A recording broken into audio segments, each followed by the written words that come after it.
E aí pessoal, tudo bem? Meu nome é Altair, sou professor de matemática aqui da Oficina do Estudante. Bom, essa é a primeira aula de uma série de aulas onde eu vou tratar sobre um assunto bastante importante em matemática, que é o conceito de funções. Essa importância se dá ao fato de, além de ser bastante aplicável, não só na matemática, como em outras áreas de conhecimento, como também é bastante recorrente nos vestibulares. Então, é importante que você saiba dominar bem alguns tópicos, algumas partes desse conceito que, normalmente, se você não tiver um domínio, você não consegue resolver o exercício de uma maneira correta. Então, veja bem, antes de falar de funções, nós vamos falar sobre relações. Porque, na verdade, toda função é uma relação. A relação, no caso, é uma associação entre elementos de dois conjuntos, onde ela não é tanto restrita, ela não tem tantas restrições. Por exemplo, você pode pegar alunos de uma sala de aula, associar as idades desses alunos, ou a cidade natal de cada um desses alunos, ao RG de cada desses alunos. Ou seja, vocês percebem que a ideia de associar dois elementos de dois conjuntos é uma ideia bastante utilizada no dia a dia, no cotidiano. Então, não concerne somente a área de matemática. Então, veja bem. Bom, então, a função, na verdade, toda função é uma relação.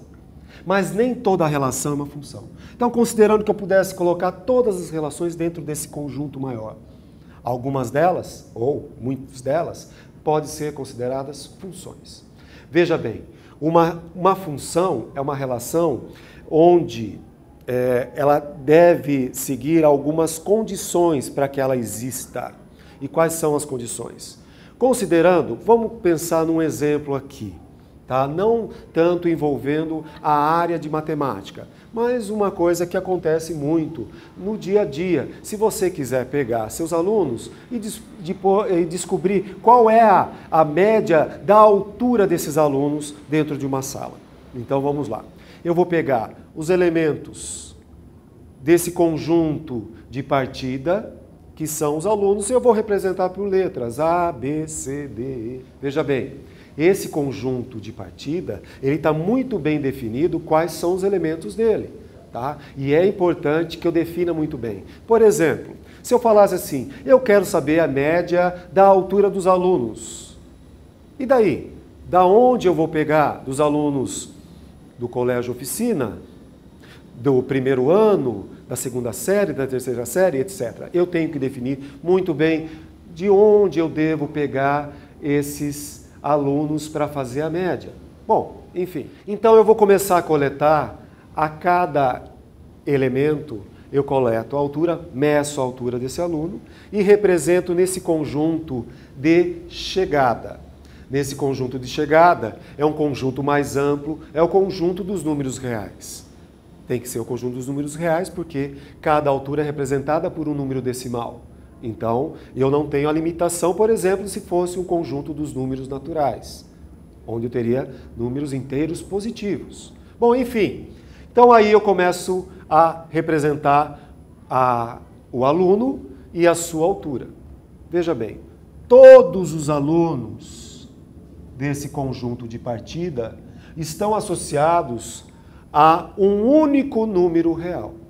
Então, percebe-se que todos eles têm uma altura e nenhum deles tem mais do que duas alturas.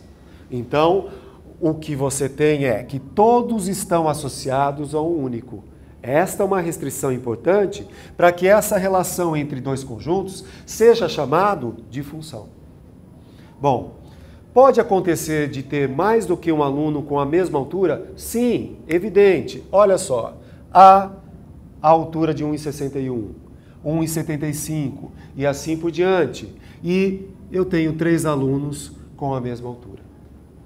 Depois, representando todos os outros, você tem 1,65 m, vamos supor, 1,72 m, H 1,63 m. E, finalmente, esse daqui. Pois bem, pessoal, eu associei, não sobrou ninguém, Então, isso aqui pode ser caracterizado uma função. Mas aí você poderia me questionar. Sobraram elementos aqui, óbvio. Aqui no conjunto dos reais existem infinitos números. Então aqui eu só tenho alguns números que foram atingidos pela associação que eu considerei. Então vamos lá. Essa relação é uma função. Então agora esse conjunto de partida, esse conjunto de chegada e esse conjunto que tem todos os elementos que foram atingidos por essa associação vai ter um nome. Então nós vamos dar um nome para cada um deles. O conjunto de partida é chamado de domínio. Domínio da relação que agora eu chamo de função. O conjunto de chegada eu vou chamar de contradomínio. Contradomínio da função. E o mais importante é que esses elementos que foram atingidos, ele forma um conjunto chamado de conjunto imagem. Existe uma forma de abreviar cada um desses nomes que eu dou para esses conjuntos. Domínio da função, ou DF. O contradomínio da função pode ser chamado CDF ou dessa maneira.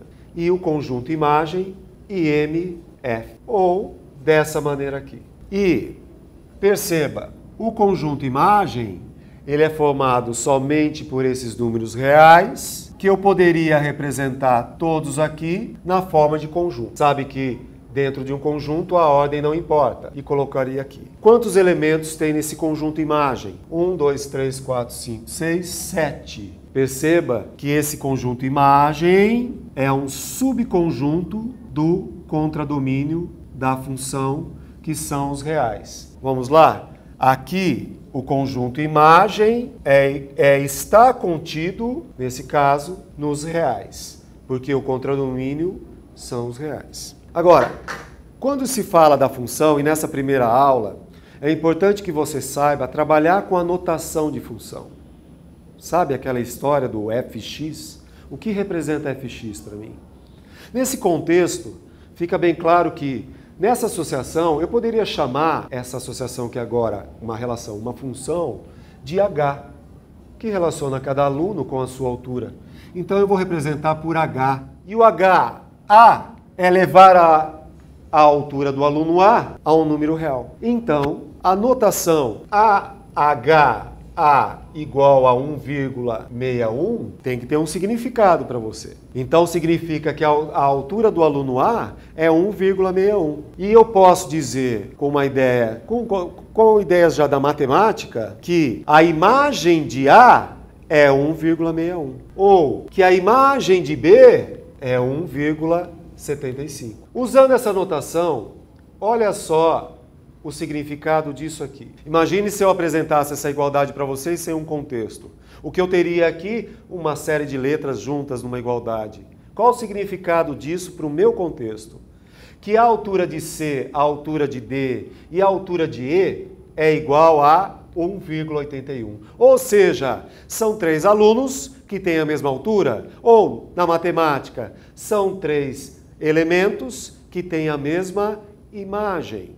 Agora, para finalizar, o que significa esse tipo de coisa aqui? Hx igual a 1,78. A pergunta é, qual é o aluno que tem uma altura 1,78? É o aluno I, que tem a altura 1,78. Bom, pessoal, essa é a primeira aula onde eu mostro a vocês de uma forma contextualizada a ideia da notação, que é importante. Vocês vão percebendo que durante as outras aulas eu falo um pouco sobre isso de outras maneiras, mas é claro, voltando muito mais na área de matemática. Então fica a dica. Vejam os vídeos, acessem, façam comentários para que a gente possa melhorar esses vídeos para vocês. Falem também, dê sugestão daquilo que vocês gostariam que a gente falasse aqui na parte de matemática. Tudo bem, pessoal? Até mais!